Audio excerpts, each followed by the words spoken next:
Is Mansam Musa considered the wealthiest individual in history?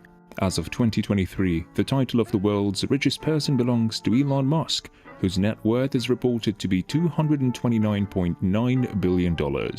This ranking, known as the World's Billionaires, annually identifies and documents the richest billionaires globally based on their net worth.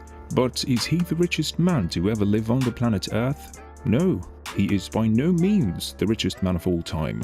That distinction is attributed to Mansam Musa, the 14th century ruler of West Africa, whose wealth was so immense that his generous gifts had a devastating impact on an entire nation's economy. Well, now you might be wondering, how rich was he?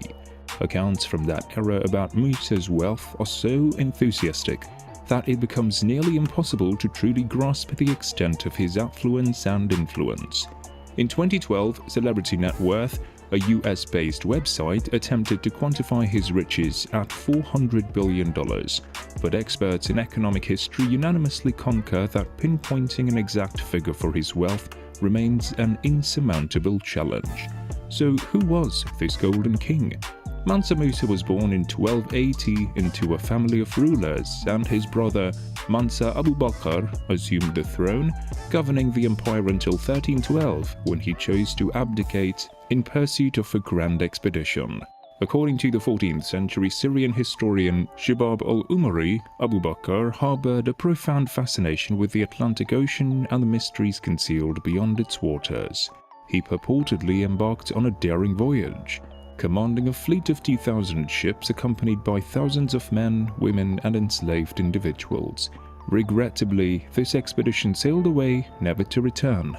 Some, including the late American historian Ivan Van Sertima, have entertained the notion that they may have reached South America, yet it's crucial to emphasize that there exists no concrete evidence substantiating such a claim.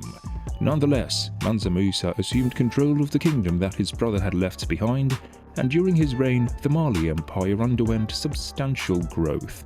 He added 24 cities to his domain, most notably the renowned city of Timbuktu. This expansive kingdom spanned approximately 2,000 miles, stretching from the Atlantic Ocean all the way to what is now modern-day Niger, encompassing territories that presently constitute Senegal, Mauritania, Mali, Burkina Faso, Niger, the Gambia, Guinea-Bissau, Guinea, and Ivory Coast. The vastness of this landmass endowed the Mali Empire with abundant resources, including significant reserves of gold and salt.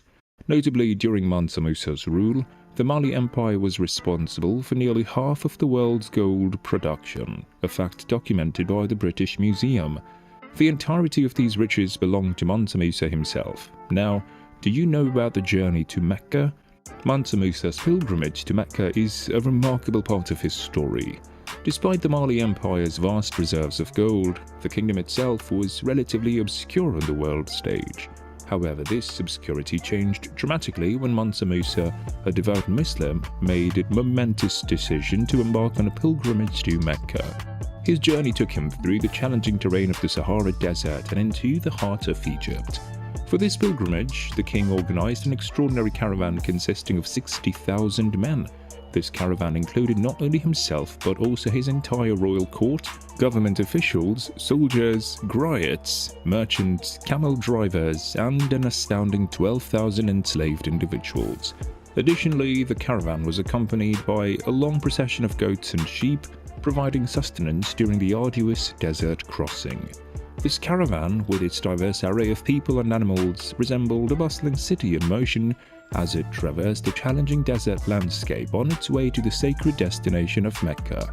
This traveling city was a spectacle like no other, where every resident, including the slaves, adorned themselves with opulent garments made of gold brocade and the most exquisite Persian silk. Adding to the astonishing display of wealth, 100 camels accompanied the caravan, each bearing a substantial load of pure gold, amounting to hundreds of pounds. The grandeur of this procession was truly a sight to behold, capturing the imagination of all who witnessed it. However, the opulence reached its zenith when the caravan arrived in Cairo, providing them with a perfect stage to showcase their incomprehensible wealth to a wider audience. So what exactly was the Cairo gold crash? The Cairo gold crash refers to a significant economic event that occurred during Mansam Musa's pilgrimage to Mecca and his stopover in Cairo.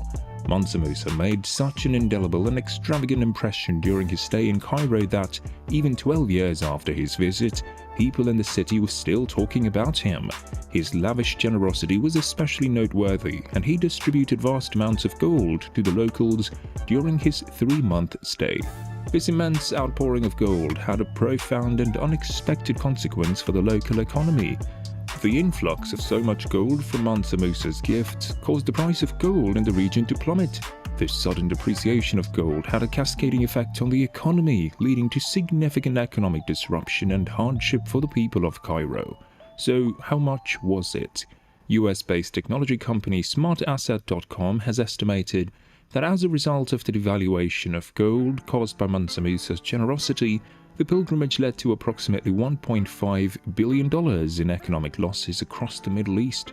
This event, known as the Cairo gold crash, serves as a testament to the staggering scale of Mansam Musa's wealth and his impact in the regions he visited. On his way back home, Mansam Musa passed through Egypt again and, according to some, tried to help the country's economy by removing some of the gold from circulation by borrowing it back at extortionate interest rates from Egyptian lenders. Others say he spent so much that he ran out of gold. However, do you know what truly fueled the world's wealthiest man? It was his dedication to education. While there is no denying that Mansam Musa spent, or some might argue squandered, a significant amount of gold during his pilgrimage, it was this extravagant generosity that captured the world's attention. Mansam Musa effectively placed Mali and himself on the global map, quite literally. In a 1375 Catalan atlas, there exists a depiction of an African king seated on a golden throne in Timbuktu, holding a piece of gold in his hand. Timbuktu, as a result, transformed into an African El Dorado, attracting people from all corners of the world who traveled far and wide just to get a glimpse of this legendary figure and his kingdom. In the 19th century, Timbuktu maintained a mythical status as a fabled city of gold. Seemingly perched at the very edge of the world, it served as a magnet for European fortune hunters and intrepid explorers. This allure can largely be attributed to the remarkable feats of Mansam Musa, which transpired some 500 years earlier. Upon his return from Mecca, Mansam Musa brought back not only spiritual riches but also a cadre of Islamic scholars, some of whom were direct descendants of the Prophet Muhammad. Among these learned individuals was an Andalusian poet and architect named Abu Ishaq as-Sahili, who is widely recognized for his contribution to the renowned Jingeraba Mosque. In recognition of Sahili's talents and craftsmanship, the king reportedly compensated the poet with a staggering 200 kilograms of gold.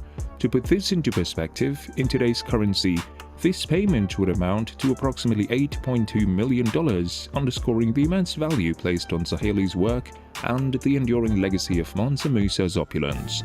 Now, do you know about his love of education? In addition to his patronage of the arts and architecture, Mansam Musa was a passionate supporter of education and cultural development. He allocated resources to foster literature and established schools, libraries, and mosques in his realm. Timbuktu, in particular, emerged as a thriving center of learning, attracting scholars and students from across the globe who sought to enroll at what would later evolve into the renowned Sankore University. Mansam Musa is widely credited with initiating the tradition of education in West Africa, although the story of his empire remains relatively obscure beyond the borders of West Africa. This obscurity underscores the adage attributed to Britain's World War II Prime Minister Winston Churchill that history is written by victors. However, after Mansam Musa's passing in 1337 at the age of 57, his empire faced challenges. It fell to his sons to govern, but they struggled to maintain its cohesion. Smaller states broke away, leading to the eventual dissolution of the once mighty Mali Empire. The arrival of European powers in the region during a later era further hastened the decline and marked the final chapter in the empire's history. Thank you for joining us on this journey through the fascinating life and legacy of Mansam Musa. the richest man in history. What aspect of Mansam Musa's life or his impact on history impressed you the most? Share your thoughts in the comments below and don't forget to subscribe to our channel for more intriguing stories and insights.